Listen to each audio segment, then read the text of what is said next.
I was, I think, the last British politician to visit in his chambers adorned with a threadbare, moth-eaten, mangy old lion, appropriately enough, the late Dr. Hastings Banda, the long-time autocrat dictator of the African state of Gambia. He was in his absolute dotage at the time, but that didn't stop him running the country, or at least the country was told that he was running it. In the course of our discussion, he asked me, how was the Prime Minister, Mr. Wilson? As this was in the 1990s, I kind of passed the story. But it was only when I was leaving the office and he asked me to give my regards to Prime Minister Wilson that I realized that he had completely lost the place. I didn't have the heart to tell him that Mr. Wilson had died more than a decade previously, but I just put it down to him being a rather confused and sad old man. Imagine my surprise then when I saw the next best thing, President Joe Biden, still in charge, or at least the public are told that he's in charge, addressing a gun control rally. I think it was in Ohio, but definitely in the United States where there is no monarch, and definitely this week where the late Her Majesty the Queen, our former monarch, is definitely no longer in need of saving. Take a look at this and tell me what you think. And if you can see the camera, they can see you. And it's the least consequential part of this whole meeting for you, I promise. All right? God save the Queen, man.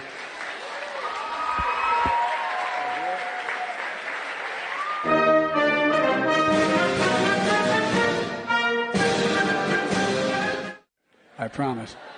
All right? God save the Queen, man.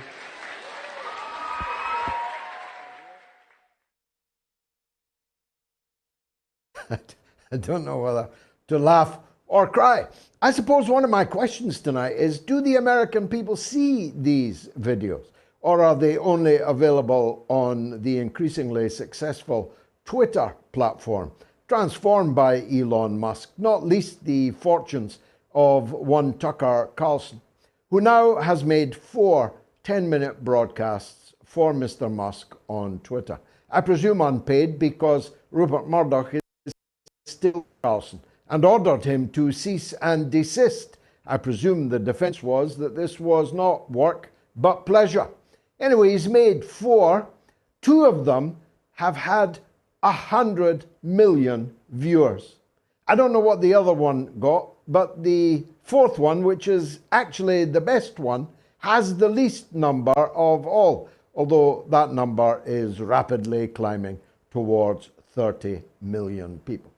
And when you think that Tucker Carlson was the most successful presenter on Fox News, the most successful channel in America, and that Tucker Carlson's audience on a good night was 3.5 million, then you'll realize that getting 100 million twice on 2 of your 4 broadcasts with no advertising, no razzmatazz, no paraphernalia, no bells, no whistles, just Carlson talking earnestly and eloquently. Should be eloquent, there's 10 people writing it, and it's on an auto cue, but my goodness, his words are coruscating indeed. His words are amongst the most courageous, the most brilliant that have ever been seen on screen anywhere by a person with the kind of reach that Tucker Carlson has. He has become, by virtue of his sacking by Rupert Murdoch and his appearance on Elon Musk's Twitter, become a real thing in America, not just to the devotees of Fox News, but across the country, north, south, east, and west, which got me thinking. He'd be an ideal running mate for somebody, you know, because he has the look, preppy and Ivy League. He has the eloquence, as long as his writers are along with him. He has the presence, and now he has the name recognition almost without parallel. I think Robert Kennedy Jr. would do well to make Tucker Carlson his running mate. I think between the two of them, they could straddle quite a bit of the political territory in the United States of America. And I don't know about you, I'd feel safer if America was in the hands of Robert Kennedy Jr. and Tucker Carlson than I do instinctively when I see it in the hands of Joe, God save the Queen, Biden, and laughing gas Kamala Harris. In fact, they give me the heebie-jeebies. And I'm hoping that all over America, people are reaching the same conclusion. Turns out that 50% of Democrats think that Joe Biden is too old to be president, never mind to serve a second full term, taking him up to the age of 86. Now, there's 86 and there's 86. There's 100 and there's 100. Joe Biden's a poor example of an 80-year-old man. He fell off his bike too many times, or never had much up top to begin with. Bungalow Joe, they used to call him. Now, the Blinken brazenness of the Secretary of State of Joe Biden, Antony Blinken, showing up uninvited in China and getting the proper reception, that is to say, no reception at all, no red carpet, and absolutely nobody there to meet him at the airport, beyond a couple of functionaries whose job was to carry his bags. No minister met him, no member of the ruling party's Politburo met him, no member of the government met him, no president, no foreign minister. But he did eventually get admitted into the Foreign Office, and there he is on the screen now with the new-ish Foreign Minister of China, whom I knew a very long time ago. I don't know if the Foreign Minister gave him a flea in his ear or merely listened patiently. I genuinely hope that this visit by Blinken kickstarts a de-escalation in tensions between the United States and China. A de-escalation amongst the neighbors of China that the United States is doing its very best to press gang into a war alliance against the People's Republic of China. The one thing I know for sure, knowing the foreign minister as I do, and knowing the Chinese government's line as I do, that they certainly will not be kowtowing to any foreigners, including Antony Blinken, because the United States cannot be trusted. The news revealed in Moscow for the first time that Russia and Ukraine had actually initialed a peace agreement in Turkey under the aegis of President Erdogan in April of last year came as a surprise to nobody who follows this show, because we have repeatedly told you about it. And it didn't come as a surprise to the great mass of the public in Western countries, because they were not told about it. They were not shown it. They have not seen the 18-page document initialed by Kiev and Moscow, in which it was agreed that Ukraine would be an entirely neutral country. That not only would Ukraine not be in NATO, but NATO would not be in Ukraine. That the provisions of the Minsk agreement for self-government of the kind that Scottish and Welsh people have on their domestic affairs would be enjoyed by the people of eastern Ukraine, who had never accepted the coup in Kiev in 2014. We knew of the existence of this document, but we had never seen it before. Putin produced it for his African visitors, led by Cyril Ramaphosa, the President of the Republic of South Africa. It was the receipts, It was the goods finally on view. Not that that made it into any Western newspaper or onto any Western television news broadcast. And yet the news could scarcely be more significant, could it? Because that means that everybody who has died since April of last year, which is the vast majority of the casualties in this war, needed to have died. It means that all those buildings that are no longer standing, all that infrastructure that is now destroyed, all those wasted billions, tens of billions of dollars of weaponry on fire on the steppe was all for nothing.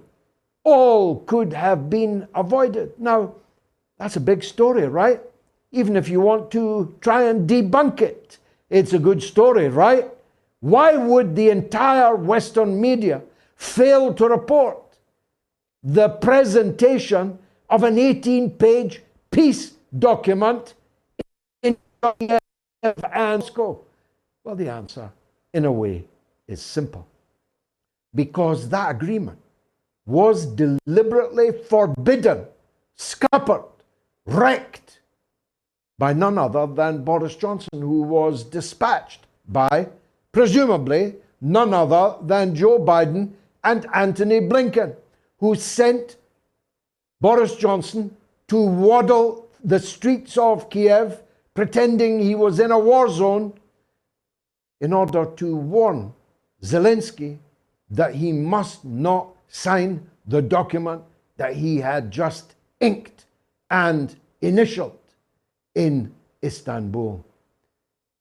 That means that Boris Johnson has the blood of all those tens of thousands, scores of thousands of people who've died since April of last year. It means that Blinken, it means that Biden, it means that the West have got all that blood on their hands. And it means that the Western media, who must know this, but who are deliberately covering it up in an act of gross deception on their own readers and their own audience, also have that blood dripping from their hands. That's quite serious, isn't it?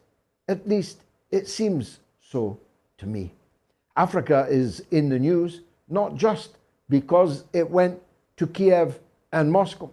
It's on the move in the news agenda, again, only if you're watching alternative media. Because if you weren't, you wouldn't know about the French soldiers arrested by the Chadian army this very day for illegal carrying of arms on their territory.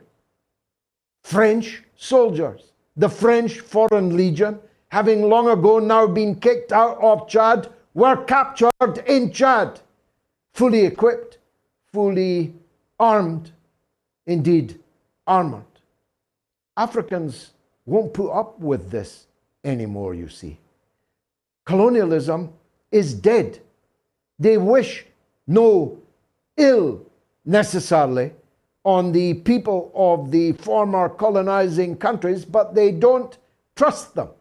They won't accept orders from them.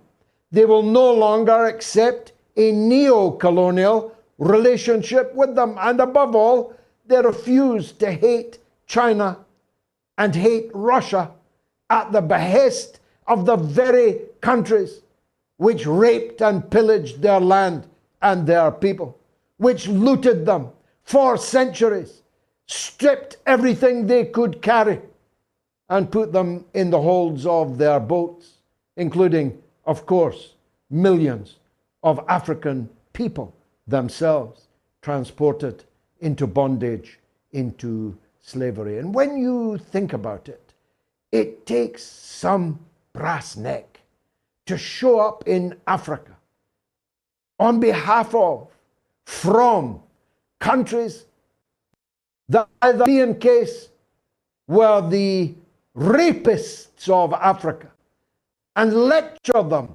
on who they should be friends with and who they should trade with. Or in the case of the United States, as my good friend who's coming up in the second hour, Dr. Fred, said at a conference I spoke at in Beijing recently, the murderers of Patrice Lumumba want to lecture us about democracy. Just think about that. There's much else on the agenda tonight, and that includes the sorry state of Pakistan. I know I have to say this to some of you. You may not care a fig about Pakistan. As it happens, I do, for reasons of history and long and deep affinity. But even if you don't care anything about what's happening in Pakistan, you better be careful that what's happening in Pakistan doesn't come to visit you. Because you see, this is yet another mess that the United States has gotten us all into. Blinken's State Department, when asked this week about the complete media blackout and the prospect of a kangaroo court-imposed imprisonment of the rightful Prime Minister of Pakistan, Imran Khan, the State Department replied, Imran Khan is a private citizen, and on the fate of private citizens, we have no stance. So that's all right then. He's only the leader of the biggest political party in Pakistan. He was only the Prime Minister until your government decided to overthrow him. He's only the leader of a mass protest movement of scores of millions of people. He's only the man that if there were elections would be swept to power with an overwhelming majority. But for you, he is a private citizen on whose fate you have no stance. Which will come as a surprise to Mr. Navalny, a private citizen in a jail in Russia.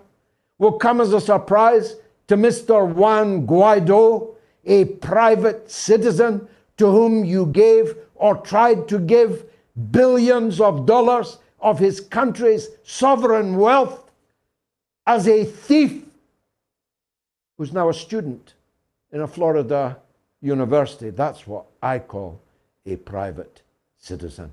Fasten your seatbelts. It's going to be a bumpy night because it is the mother of all talk shows.